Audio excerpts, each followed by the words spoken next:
Valérie Wallenstein, bonjour. Bonjour. Vous êtes journaliste au mensuel Le Particulier et vous avez travaillé ce mois-ci sur la location meublée.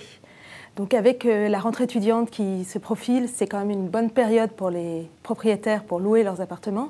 Quel intérêt peut présenter la location meublée plutôt que la location nue ?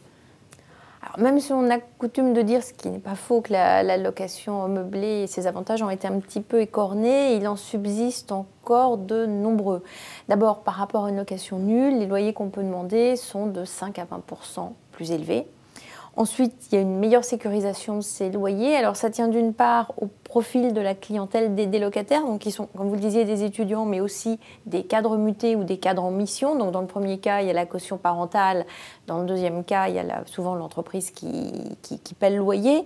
Et aussi parce que, contrairement à ce que prévoit la loi de 89, donc qui régit les locations nues, en meublé, on peut demander beaucoup plus de garanties à son locataire. On peut lui demander de payer d'avance, on peut cumuler une assurance loyer impayé et une caution d'un tiers, donc tout ce qui est interdit en location nue.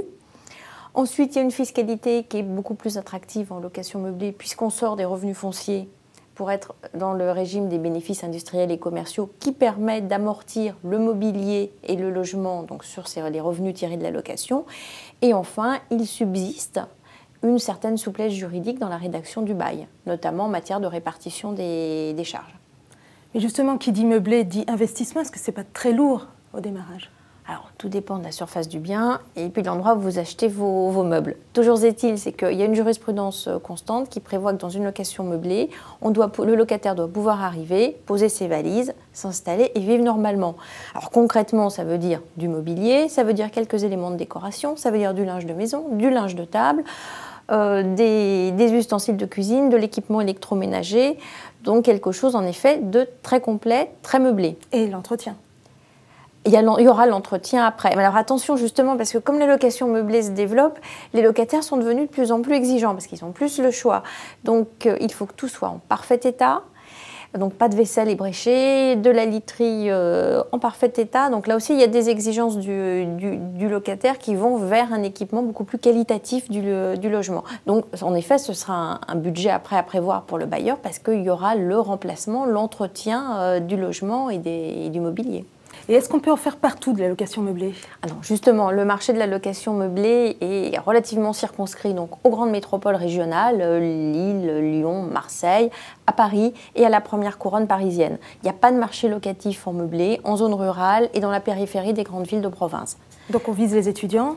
On vise les étudiants. Alors on s'est aperçu qu'il y avait la location meublée saisonnière touristique de courte durée, qui se développait. Et là, il faut être encore plus pointilleux dans le choix de sa localisation géographique parce que lorsque l'on vise une clientèle de touristes, il faut vraiment être dans les hypercentres. Par exemple, à Paris, si c'est la clientèle visée, il faudra mieux être dans le Marais, à Saint-Germain-des-Prés, dans le quartier Montorgueil, qu'à la Muette. Alors, la location touristique, d'ailleurs, c'est curieux, se développe parce que les propriétaires bailleurs se sont aperçus qu'elle était très rentable. Parce qu'un studio meublé qui se loue 900 €, par exemple, pour un mois, se louera 300 € à la semaine. Même au week-end ?